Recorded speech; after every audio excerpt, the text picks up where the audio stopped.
ഇന്ന് തന്നെ ഡൗൺലോഡ് ചെയ്യൂ. കാണൂ നിങ്ങളുടെ ഫേവറേറ്റ് ഷോസ്. മൃതദേഹത്തിനടുത്ത് നിന്ന് നിങ്ങളുടെ നമ്പർ കിട്ടിയ സ്ഥിതിക്ക് വിളിച്ചല്ലേ പറ്റൂ. നിങ്ങൾക്ക് എപ്പോ വരാൻ പറ്റും? പെട്ടെന്ന് വരാം സർ. ശരി, ആയിക്കോട്ടെ. സാധാരണ എന്തെങ്കിലും പ്രശ്നങ്ങൾ ഉണ്ടെങ്കിൽ നീ എന്നെ വിളിക്കാറുണ്ടല്ലോ. എന്നിട്ട് എന്താ ഇവിടെ നടന്ന കാര്യങ്ങളൊന്നും എന്നോട് പറയാതിരുന്നേ? എങ്ങനെ പറയും? ഏട്ടനോട് അനിയന് പറയാൻ പറ്റിയ കാര്യങ്ങളൊന്നും അല്ലല്ലോ ഇവിടെ നടന്നത്. ചെയ്യുന്നതിൽ നാണക്കേടില്ല, പക്ഷെ ഏട്ടനോട് പറയുന്നതിലാ ഇവന് നാണക്കേട് തോന്നുന്നത്. സൂര്യ, പറയാവുന്ന അത്ര ഞങ്ങൾ പറഞ്ഞു.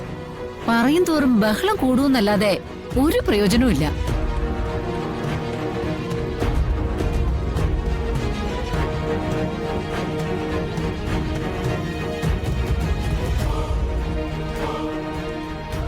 നീയും രാധികയും തമ്മിൽ ഇഷ്ടത്തിലാണോ?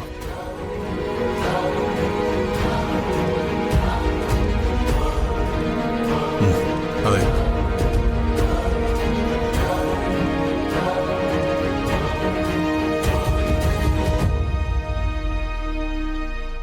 പ്രിയങ്കയെ ഉപേക്ഷിച്ച് അവളുടെ ഒപ്പം ജീവിക്കാനാണോ നിന്റെ ഉദ്ദേശം? അതെ.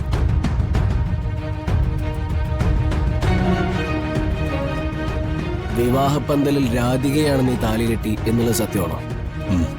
സത്യം.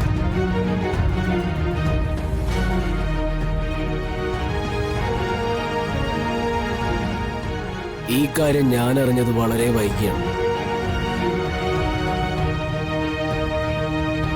പക്ഷെ നിങ്ങൾക്ക് എല്ലാവർക്കും ഈ സത്യം അറിയാമായിരുന്നു. അപ്പൊ പിന്നെ എങ്ങനെയാ അമ്മേ പ്രിയങ്ക എന്റെ ഭാര്യയാവുന്നത്?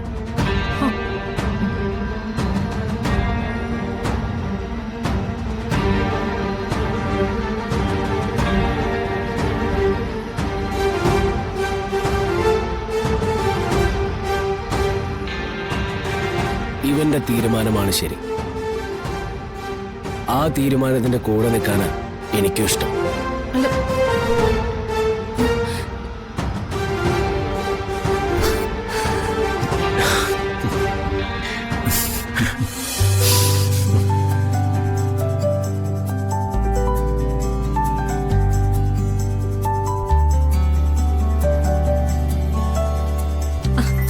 സൂര്യ എന്തായി വിളിച്ചു പറയുന്നേ?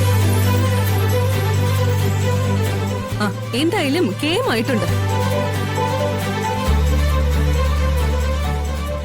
വരുൺ, ഈ നിലയ്ക്ക് ഇവര് രണ്ടുപേരെ മാത്രമല്ല വേറൊരാളെ കൂടി നോക്കിയാലും നിന്റെ ഏട്ടൻ അത് സമ്മതിച്ചു തരും.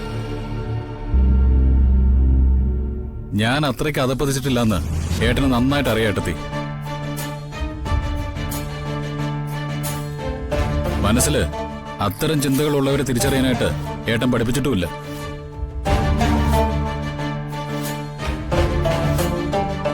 സൂര്യ, ഇതിനാണോ അച്ഛൻ നിന്നെ വിളിച്ചു വരുത്തിയത്?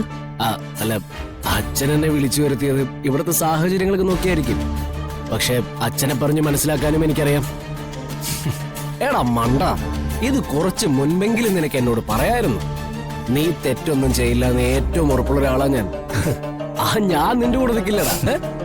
മോനെ സൂര്യ, നീയല്ല ദൈവം തമ്പുരാൻ കൂടെ നിന്നാ പോലും ഈ കാര്യം കണിമംഗലത്ത് നടക്കാൻ പോകുന്നില്ല. അല്ലേ എടുത്തി? ഇതെന്താ എടുത്തിയുടെ മക്കൾക്ക് പറ്റിയത്? പ്രത്യേകിച്ചൊന്നും പറ്റിയിട്ടില്ല ഉർവശി. പത്മിനി 2 ആൺമക്കളെ പ്രസവിച്ചു. അവരെ അന്തസ്സോടെ കാര്യങ്ങൾ പറയുന്നു, അത്രേ ഉള്ളൂ.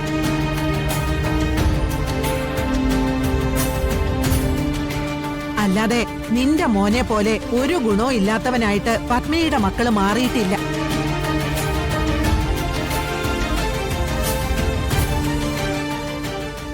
എന്തായാലും എനിക്ക് സമാധാനമായി. കാര്യങ്ങളെല്ലാം നേരെ ചൊവ്വെ മനസ്സിലാക്കുന്ന ഒരുത്തനെങ്കിലും ഇവിടെ ഉണ്ടല്ലോ. അമ്മേ, വരുൺ സന്തോഷത്തോടെ ജീവിക്കണം എന്ന് അമ്മ ആഗ്രഹിക്കുന്നുണ്ടെങ്കിൽ അവന്റെ കൂടെ ജീവിക്കേണ്ടത് രാധികയാണ്. അത് നടത്താനാണ് നിങ്ങളൊക്കെ നോക്കേണ്ടത്, അല്ലാതെ മുടക്കാനല്ല. ഇന്നലെ രാത്രി മുതൽ പ്രിയങ്ക ഇവിടെ കാണാനില്ല. അവൾക്ക് എന്തു പറ്റിയെന്ന് ആർക്കും അറിഞ്ഞൂടാ.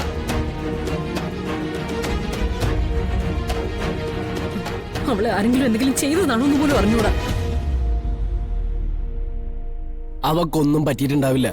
അഥവാ പറ്റിയാലും നമ്മൾ അതിനെക്കുറിച്ച് വേദനിക്കേണ്ട കാര്യമില്ല. ആ നീ പേടിക്കണ്ട. നിനക്കൊരു ജീവിതമുണ്ടെങ്കിൽ അത് രാധികയുടെ കൂടെ തന്നെ ആയിരിക്കും.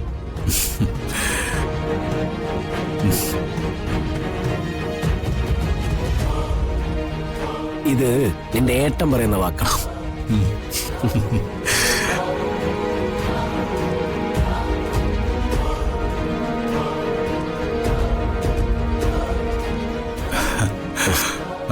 വാ.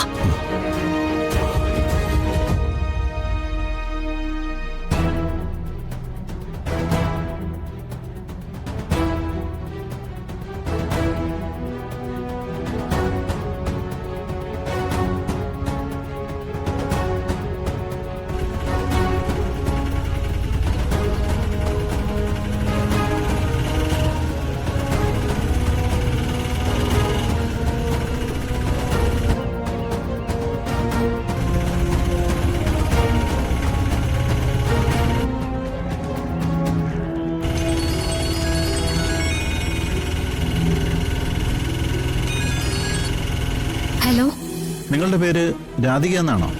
അതെ, നിങ്ങളാരാ? ഞാൻ മേലൂർ സി ഐ ആണ്. ചേട്ടാ, വണ്ടി ഒന്ന് നിർത്തോ.